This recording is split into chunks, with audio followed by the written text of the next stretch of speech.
بھی بتائیے گا کہ یہ جو حال ہی میں شفیع جان صاحب نے بھی کہا کہ کچھ ایم پی ایز ہیں ان کا رابطہ نہیں ہے پارٹی کے ساتھ، ڈے ون سے جو کچھ اختلافات اور دھڑے بندی کے حوالے سے چیزیں سامنے آ رہی تھی، اب آپ سمجھتے ہیں کہ واقعی یہ باتیں درست ہیں اور ایم پی ایز کا جو رابطہ نہیں ہے اس کی وجوہات آپ کیا سمجھتے ہیں؟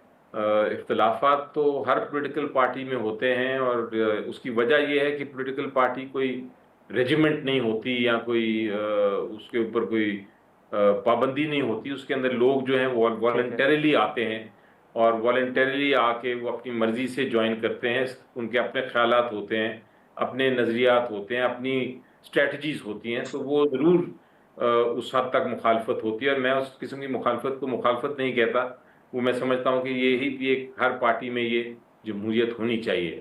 ہاں، جب آپ کی مخالفت تبدیل ہو کے دشمنی میں تبدیل ہو جائے، اور پھر آپ بجائے یہ کہ آپ پارٹی کا یا خان صاحب کا جو ایجنڈا ہے وہ فالو کریں، آپ اپنا آپس میں لڑائی کو زیادہ ترجیح دیں گے، تو اس کی میں مخالفت ضرور کرتا ہوں. اور جب بھی میں نے یہ دیکھا ہے تو میں نے کوشش کی ہے کہ میں اس چیز کو درست کرواؤں، اور کبھی کامیاب ہوتا ہوں کبھی نہیں، لیکن ضرور میں اس کوشش کرتا ہوں کہ ایسی بات نہ ہو. اب جہاں تک پی ٹی آئی کا تعلق ہے، یہ مخالفتیں میڈیا میں زیادہ آ جاتی ہیں شاید باقی پولیٹیکل پارٹی سے، لیکن اتنا مجھے پتا ہے پارلیمنٹ میں 5 سال رہنے کے بعد کہ سیاسی جماعتوں میں باقی جگہ پہ بھی بڑی مخالفتیں ہیں، لیکن وہ سمہاؤ میڈیا میں آگے نہیں آتی جتنی پی ٹی آئی کی آتی ہیں. اچھا علی ظفر صاحب، آپ نے یہ بھی دیکھا سر کہ گنڈاپور صاحب کو ہٹا کر سہیل آفریدی صاحب کو سی ایم بنایا گیا، اور ان پر بھی ایک تنقید ہوتی ہے کہ انہوں نے ابھی تک کیا حکمت عملی جو ہے وہ تیار کی ہے خان صاحب کو ریلیف یا ان کی رہائی کے حوالے سے. آپ کیا فرق دیکھ رہے ہیں؟ ابھی تک سہیل آفریدی صاحب نے کیا کچھ حاصل کیا ہے؟ میرا خیال ہے کہ کوئی ایسی بات نہیں ہے جس پہ میں کامنٹ کر سکوں کہ یہ ایک بڑی کامیابی ہے. سو یقینی طور پہ بٹ ہم ان کے ساتھ ہیں، ان کے پیچھے کھڑے ہیں، اور انتظار میں ہیں ہم بھی. انشاءاللہ وہ اپنا ایک بار سنبھال لیں گے پراپرلی اپنا پوسٹ کو، کیونکہ ابھی تو ان کی پہلی بار ہی اتنی بڑی پوسٹ کا ان کو ملا ہے. تو انشاءاللہ وہ آپ دیکھیں گے کہ آگے آ کے وہ کچھ نہ کچھ بہتر کریں گے.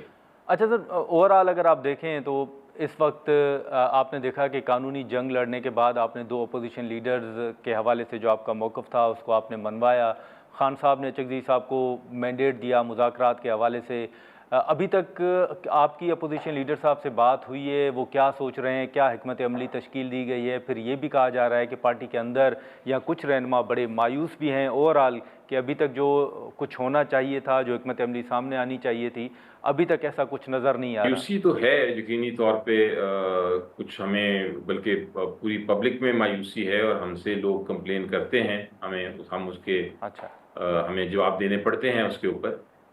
لیکن آپ کی بات درست ہے کہ چکزئی صاحب کو مینڈیٹ دیا ہوا ہے، ان سے ہم بھی بات کر رہے ہیں، اور انہوں نے شور کیا ہے کہ انشاءاللہ اس کو اب آگے مزید لے کے چلیں گے. سو بیسیکلی فی الحال ایسی کوئی بات نہیں سامنے آئی جس کو میں پھر کمنٹ کر سکوں.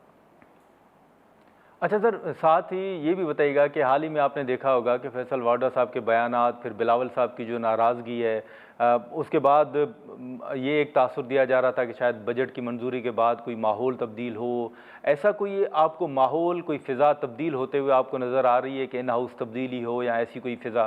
میں نارملی پریڈکشن نہیں کرتا، وہ کچھ اور لوگوں کا کام ہے، لیکن انالیسز اگر دیکھیں آپ تو اس بجٹ کے بعد جو بجٹ آیا، اور جس پہ پتہ نہیں آپ نے میری اس پہ تقریر بھی سنی تھی کہ نہیں سینٹ میں، لیکن میں نے کوئی 11-12 پوائنٹس، بڑے اہم پوائنٹس کا طرف اشارہ کیا تھا، جو اب بعد میں اخباروں میں بھی آنا شروع ہو گئے ہیں کہ اس بجٹ میں کتنی بڑی غلطیاں ہیں.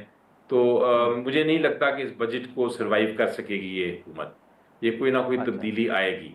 اب جہاں تک فیصل واڈا صاحب کا آپ نے ذکر کیا، تو مجھے بہت سارے صحافیوں نے یہ سوال پوچھا، اور انہوں نے یہ اشارہ کیا کہ وہ جو بھی کہتے ہیں وہ آگے جا کے وہ درست ثابت ہو جاتا ہے. تو اس کا مطلب ہے کہ انہوں نے جب یہ ایک بار تنقید کا نشانہ بنایا تو کچھ نہ کچھ تبدیلی آ رہی ہے. ایک طرف یہ اشارہ دیا گیا کہ شاید کوئی نیشنل گورنمنٹ بنے گی یا کوئی تبدیلی بہت میجر ہوگی، لیکن میرا نہیں خیال ایسی کوئی بات ہے. میرا خیال ہے کہ شاید ان ہاؤس کوئی وزارتیں جو ہیں تبدیل ہوں، اور اس طرف وہ شاید اشارہ کر رہے تھے، لیکن دیکھیں آگے جا کے کیا ہوتا ہے. بٹ اتنا مجھے پتا ہے کہ کوئی تبدیلی ضرور آئے گی، کیونکہ اس بجٹ کے بعد کوئی نہ کوئی سم ہیڈز ول رول، کوئی لوگ جو ہیں وہ ہٹائے جائیں گے اور نئے لے کے آئے جائیں گے. اس کے علاوہ آپ کو پتہ ہے 28ویں ترمیم کی بھی بڑی بات ہو رہی ہے، اس میں بھی ایسی کچھ چیزیں ہیں یا ایسے کوئی معاملات ہیں جس کے اوپر کنسنسس نہیں ہے سیاسی جماعتوں میں، اور جو حامی جماعتیں ہیں بالخصوص پیپلز پارٹی اور PMLN، تو وہاں بھی شاید دراڑیں پڑنے لگی ہیں. اچھا، لیکن علی ظفر صاحب یہ تو پہلے تو ایک تاثر دیا جا رہا تھا NFC کے حوالے سے، پھر جو رقم وفاق کو چاہیے تھی صوبوں سے وہ تو حاصل کر لی گئی ہے. تو ابھی آپ کے مطابق 28ویں آئینی ترمیم اگر لائی جائے گی تو حکومت کیا لانا چاہتی ہے یا اس وقت چاہتی تھی؟ سرٹنلی NFC ایوارڈ کی جو ایک کنڈیشن ہے آئین میں، جس میں یہ لکھا ہے کہ آپ ایک بار جو ایوارڈ دے دیا وہ آپ تبدیل نہیں کر سکتے، اس کو تبدیل کرنے کی کوشش ہوئی. ہر بار یہ نہیں ہو سکتا کہ صوبے از خود کوئی نہ کوئی پیسے دے دیں فیڈرل حکومت کو مدد کرنے کے لیے. تو ایک تو وہ ایک لانگ ٹرم اسٹریٹجی ضرور ہوگی کہ NFC کی جو شکیں ہیں آئین میں اس کو تبدیل کیا جائے. اور دوسرا مجھے لگتا ہے کہ کچھ صوبوں پہ بھی مزید صوبے بنانے پہ بھی ایشو ہے. آبویسلی پیپلز پارٹی نہیں چاہے گی نئے صوبے، ان کا یہ بیان ہے، یہ حکومت شاید چاہے گی. اس کے علاوہ ایجوکیشن، کچھ 18ویں ترمیم میں تبدیلیاں ہیں.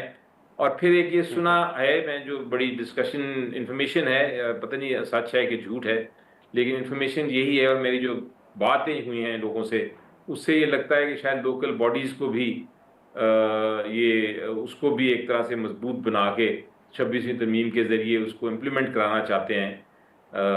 حالانکہ لوکل باڈیز کی ذکر تو ہے بڑا واضح طور پہ آئین میں، لیکن شاید اس میں مزید تبدیلی کرنا چاہتے ہیں. تو اس قسم کی چیزیں ہیں جو ابھی بھی شاید 28ویں ترمیم کے ذریعے آئیں. اچھا، آخر میں سر یہ بھی بتائیے گا کہ حال ہی میں ہم نے دیکھا کہ گورنر خیبر پختونخوا کے ساتھ PTI کے رہنماؤں کی ملاقاتیں ہوئیں، اسد قیصر صاحب تھے، دیگر رہنما بھی تھے. اب جیسے ان ہاؤس تبدیلی کی آپ بات کر رہے ہیں یا اوور آل چیلنجز کا ذکر کر رہے ہیں، تو کیا کسی مرحلے پر PTI پیپلز پارٹی کے ساتھ ہاتھ ملا سکتی ہے؟ جس طرح آپ نے خود سنا ہوگا محاورہ کی سیاست میں کچھ بھی ہو سکتا ہے، تو ابھی رول آؤٹ تو کچھ نہیں کیا جا سکتا. لیکن میرا خیال ہے کہ یہ جو بھی معاملہ آئے گا، ہمیں یہ دیکھنا ہے کہ خان صاحب کے لیے کیا بہتری ہے، PTI کے لیے کیا بہتری ہے، ملک کے لیے کیا بہتری ہے، پھر اس کے مطابق ہمیں فیصلہ کرنا چاہیے. ہر چیز کو ہم نے ریجیکٹ بھی نہیں کرنا، یہ بھی اچھی ایک حکمت عملی نہیں ہوتی. آپ نے رستے نکالنے ہیں اور دیکھنا ہے کہ آپ کی ایڈوانٹیج کیا ہے. سیاست میں یہی ہوتا ہے. تو ابھی ہمیں چونکہ ایگزیکٹلی پتہ نہیں ہے کہ کیا آنے والا ہے یا کیا لانا چاہتے ہیں، تو میرا خیال ہے کہ جب یہ وقت آئے گا تب ہمیں فیصلہ ضرور کرنا چاہیے سوچ سمجھ کے. چلیں ٹھیک ہے. علی ظفر صاحب بہت شکریہ سر آپ کا، آپ نے وقت نکالا. ناظرین، سینٹ میں پارلیمانی لیڈر سینیٹر علی ظفر صاحب کی گفتگو آپ نے سنی. ہم یہاں پر ایک اب مختصر سا بریک لیتے ہیں. بریک کے بعد جو آج قومی اسمبلی کے اندر بلاول بھٹو زرداری نے اسپیچ کی اور جو تنقید کی گئی ہے MQM کے حوالے سے بھی انہوں نے بات کی اور وزراء کے حوالے سے بھی، اس پر دانیال چودھری صاحب ہمیں جوائن کریں گے.